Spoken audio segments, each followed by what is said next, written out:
చదువుల తల్లి సరస్వతి కొలువైన నిర్మల్ జిల్లా బాసర పుణ్యక్షేత్రం భక్తులతో కిటకిటలాడుతుంది. రెండు తెలుగు రాష్ట్రాలతో పాటు మహారాష్ట్ర, తమిళనాడు నుంచి వేలాదిగా భక్తులు తరలివచ్చారు. తెల్లవారుజామున 4 గంటలకే ప్రారంభమైన దర్శనాల కోసం పెద్ద సంఖ్యలో భక్తులు క్యూ లైన్లో వేచి ఉన్నారు. శుక్రవారం ప్రభుత్వ, ప్రైవేట్ పాఠశాలలకు వేసవి పరీక్షలు ముగియడంతో జ్ఞాన సరస్వతి ఆలయం భక్తులతో కిటకిటలాడింది.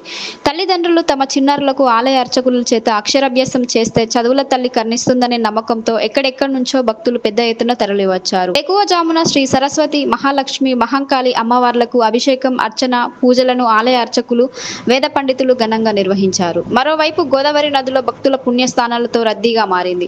అమ్మవారి దర్శనంతో పాటు అక్షరాభ్యాసాల కోసం పెద్ద ఎత్తున భక్తులు తరలివచ్చారు.